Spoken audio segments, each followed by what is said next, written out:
नमस्कार साथियों, मैं मनोज कुमार। आप देख रहे हैं मीडिया सोर्स न्यूज़। दोस्तों, हमारी उपस्थिति इस समय उत्तर प्रदेश के सुल्तानपुर ज़िले में है।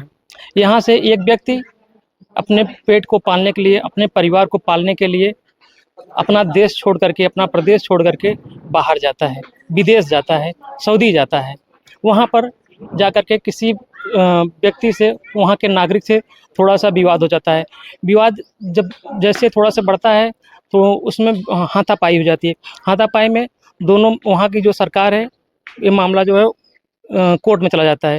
जब मामला कोर्ट में जाता है तो इनके जो यहाँ के व्यक्ति हैं, सुल्तानपुर के रहमान जी, उनके खिलाफ मुकदमा हो जाता है और उनको सज़ा सुनाई जाती है और उनके ऊपर जो है आर्थिक दंड भी लगाया गया है कि जिसकी जो है भरपाई परिवार करने में नाकाम है। इसलिए सोशल मीडिया पर आकर के तमाम लोगों से जो है गुहार लगा रहे हैं और तमाम सोशल मीडिया से लोग जानकारी हमको मिली, हम भी यहाँ पर आए हैं। आइए हम इनके परिवार वालों से बात करते हैं, इनके माता से बात करते हैं कि ये घटना जो हुई किस वजह से हुई, कैसे हुई, क्या सारी जानकारी आप तक पहुँचाते हैं।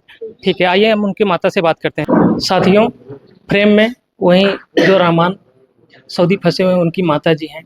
आइए हम इनसे बात करते हैं, कैसे क्या हुआ था, कैसे गए थे, किस क्या ज़रूरत थी उनको, भारत में नौकरी क्यों नहीं कर रहे थे, कैसे क्या स्थिति है, सारी जानकारी आपको इनसे बात करके पहुँचाते हैं। माताजी, क्या हाल है आपका? भैया हो, हम बहुत रोकिन है कि न जा कहीं ये कमाने न पूर पर कुछ है ये नान तोरे। हाँ, हम जबरदस्ती ना पठाई, हम बहुत रोकिन ना माने। आप यहाँ पर रोकने की प्रयास करते थे, आप मतलब यहीं पर कमाइए, यहीं पर रहिए। क्यों है ना हमका देखे के नहीं माने का करी और रोकिन भैया ही एक जने रहा दुखे बीमारी ना लड़का है, हम रोज बीमार रही थे। तू जा ना कह मैया कमाने 5-6 हजार देंगे, 11 बजे रात ले खटाई के कैसे पूर करबू न तोहरे खेत आना बारी कमाई के बहुत धुन रही भैया और हम पठोत ना रहे। कितने लड़के हैं आपके? अरे यहाँ तो 4, जब यहाँ क्यों नान तो हमारे क्यों नाना, जब यहाँ क्यों है नाना तो हम जौने हाल में रही हमारे क्यों नाना। हाँ, कोई देख रेख करने के लिए आपके पास नहीं है? के जब जब विदेश चला गए 2-3 4 साल होता नाना तो क्या हमका देखा था। तो जो उनसे आपके बेटे से कुछ लफड़ा हुई थी, सारी जानकारी आपको कब पता चली? हम बंद भय के बाद हमका पता लाग है, कुछ दिन हमका छुपावा रहा भैया कि ना हम मजा नहीं पावे ना, बाद में हमका बतावेगा। तब से हम अपन बिलकत ही का करी, रोवत ही गावत ही सबसे कहत ही भैया बिगाहो भैया हो, तब कही भैया बेच के हमारे भैया। बेटे से कभी बात हुई जब से बंद हुए जेल में, उसके बाद कभी जो बंद बात यह करा थे, कहा थे अम्मा सबर करा, हमका भूल जा, अल्लाह के ऊपर भरोसा करा, कब हो जो छूट अब तो आओ भी है बात करा थे। जब वो करा थे भैया तो हमारे रोह के आगे बतिया ना नहीं करा, गाँव हम बतलाई कैसे, हमारे माँख लागत हम रोह के आगे कुछ बोले ना। हाँ, तो जैसे मतलब कि कहते हैं कि मतलब हमको भूल जाइए, तो कैसे आपको मतलब क्यों कहते हैं मतलब कि हमको भूल जाइए? मतलब कि ऐसे जाल में हम फंस गए कि हम आ ना पावत तो तू हमका भुलान रहा, हमका याद ना करा। ऐसे कहूँ होते कि अपन औलाद कहूँ भूल जाए जीते जिंदगी, कभी कोई नहीं भूल सकता अपने औलाद को। बता दा। और वो गरीब मनाई जे फिसौनी कह के जी आए हो, कैसे भूल जाए अपने औलाद का। तू ही सब बतावा, सब भैया मनाइन तो सब जने रहा, कितना क्यों कहा था सबर करा भूल जा, इतना ना सोचा करा, रो तोरे तनी शुगर बढ़ा तो बीपी बढ़ा था, मगर हम कैसे भूल जाए। तो आसपास के कुछ नात रिश्तेदार, गांव पूर्वक लोग जैसे मतलब कि वहाँ पर उनके ऊपर काफ़ी जुर्माना लगाया गया है। जुर्माने की राशि लगभग 32 लाख बताया जा रहा है। आपके लोगों से बात की है जो है, तो पैसे की कुछ व्यवस्था कोई, सब लोग आसपास के लोग मदद कर रहे हैं, नात रिश्तेदार मदद कर रहे हैं कि नहीं कर रहे हैं? अब वो नहीं जाने भैया, हम ना जाने हमार गोड़ वोड़ फिराता, हम कहीं ज्यादा भैया तू तो लोग का बहुत परेशान किया, हमार तबीयत ठीक ना ना, हम का करी, कहा था हम कहाँ जाई भैया, मंगाऊ लायक तो नहीं। हाँ, हमका तकलीफ रहा था, बस खाली हम रोए लायक ही रोई। हाँ बस, और हमारे बस का कुछ ना। ठीक है दोस्तों, आप देख रहे थे इनके माताजी, जो इनको बहुत ज़्यादा तकलीफ है। एक आस है, एक उम्मीद है कि मेरा बेटा एक न एक दिन भारत जरूर वापस आएगा। आइए हम इनके जो बड़े बेटे हैं यहाँ पर उपस्थित हैं, हम उनसे बात करते हैं, क्या कुछ है, सारी कहानी उनसे जानकारी अब तक पहुँचाते हैं। दोस्तों अभी इनके माताजी से बात कराएं, आप लोगों को जो जानकारी वो बताई थी। आइए हम उनके भाई से बात करते हैं, कैसे क्या हुआ है सारी जानकारी आप इनके भाई से बात करके आप तक पहुंचाते हैं। कैसे भाई क्या हुआ था, क्या नाम है आपका? इमरान हैदर। इमरान। जी, कैसे क्या होता, आपके भाई कहाँ गए थे? ये सऊदी अरब गए थे, रियाद में रहते थे। ये काम के सिलसिले में यहाँ से गए थे, तो कंपनी में काम कर रहे थे, तो किसी एक बाताखानी हो गई लेके किसी काम को, जिसमें एक मारपीट के दौरान ये सऊदी को इनको दोषी पाया गया, तो इनको पुलिस उठा के जेल में बंद कर दिया सऊदी अरब की, जिसका 2 साल से करीब 2.5 साल तक इनका अभी तक केस चल रहा था। अब जाके इनका फैसला आया है। 8 फरवरी को उनको फैसला आया। वहाँ की न्यायपालिका ने जो फैसला दिया है वो ये दिया है कि इनको सज़ा जो अभी ये काट चुके हो ठीक है, लेकिन अब इनको जुर्माने की रकम भरना है।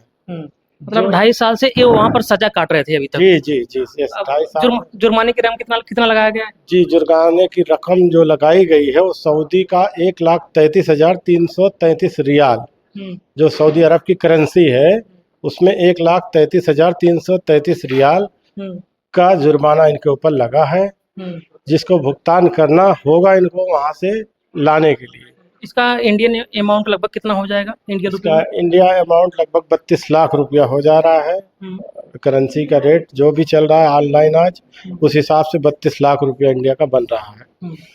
और इनको छुड़ाने के लिए हमारे आपके चैनल के माध्यम के द्वारा जनता से आग्रह है, प्रार्थना है कि हमारे भाई की मदद करें, हमारी मदद करें कि हम अपने भाई को किसी भी हाल में सऊदी अरब से जुर्माने की रकम को भर के वहाँ से छुड़ा के अपने गांव, अपने देश, अपने ज़िले, अपने प्रदेश लाया जाए। हमारे तमाम देशवासियों से, प्रदेश की जनता से, यहाँ के मुख्यमंत्री जी योगी आदित्यनाथ जी से प्रार्थना है हाथ जोड़ के कि हमारी मदद करें, हमारी सहायता करें कि हमारा भाई किसी भी हाल में हमारे यहाँ, हमारे गांव में, हमारे देश में आ जाए।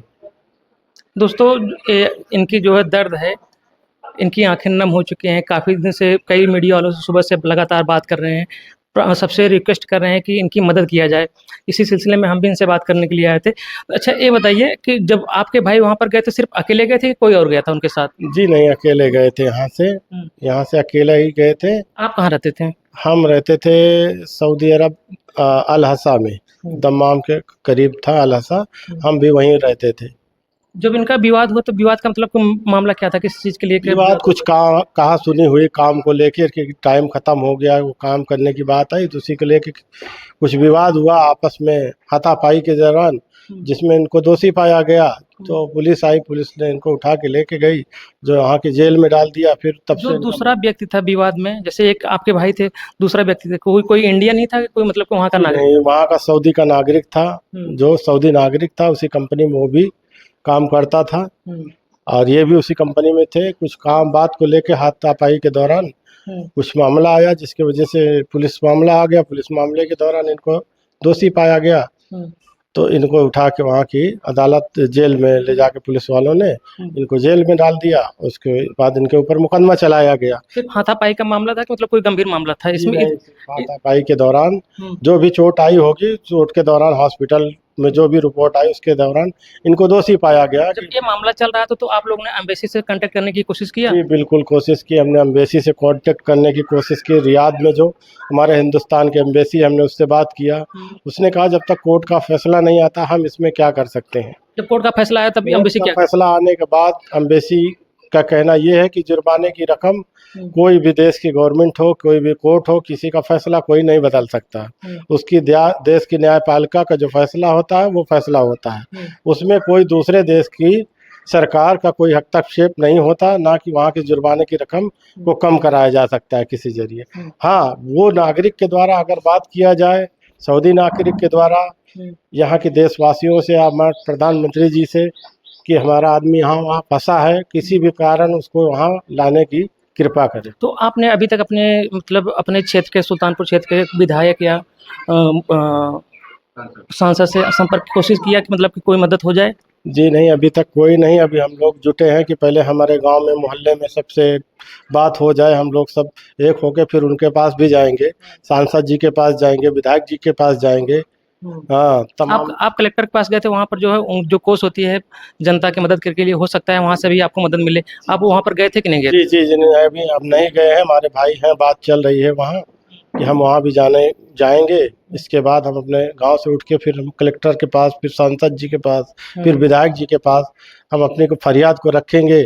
हमारे भाई को छुड़ाने में जो भी मदद कर सकें, जैसा भी हो हमारी मदद करें। देश की जनता, प्रदेश की जनता, हमारे ज़िले की जनता, जो भी है उत्तर प्रदेश की जनता से हमारा यही आग्रह है, यही प्रार्थना है कि हमारी मदद करें, जिससे जो हो सके। 1 रुपया से लेके 10 रुपया, 1000, 500 जो भी हम कर सके, जो भी नंबर चल रहा है उस पे आप दें, और हम उसको अपने भाई को लाने में अपने घर पे सक्षम पूरी तरीके से इकट्ठा करके उनके जुर्माने की रकम को अदा करें, ताकि वो हिंदुस्तान आ सकें, अपने गांव आ सकें, अपने ज़िले आ सकें। दोस्तों ये भाई की दर्द है जो लगातार सिर्फ आपसे मदद की गुहार कर रहे हैं। इनसे सारी जानकारी हमने लेने के प्रयास भी कर रहा हूँ, जानकारी भी बता रहे हैं, लेकिन बार बार मदद की गुहार, क्योंकि इनके पास इतना क्षमता नहीं है कि ये अपना ज़मीन भी बेच देंगे। तब पर भी इनकी माता जी से बात हुई, उन्होंने बताया कि हमारा बेटा, जो लोग रोज़ कमाते हैं रोज़ खाते हैं, बस मेरा वही रोजी रोटी चलती है। इसके अलावा हमारे पास क्षमता नहीं है कि मैं अपने बच्चे को 32 लाख दे करके किसी तरह से वापस लाऊं। लेकिन आप दोस्तों, आप लोगों की मदद करेंगे, आप सबकी मदद से निश्चित रूप से इनका बेटा, इनका भाई वापस इंडिया ज़रूर आएंगे। दोस्तों, अब हम बात कर रहे थे जो है इनके रहमान जी के भाई से, इन्होंने मदद की गुहार लगाई। दोस्तों, आप लोग क्या राय रखते हैं, अपना राय कमेंट बॉक्स में दीजिए। फिर मिलते हैं दूसरी खबरों के साथ। धन्यवाद।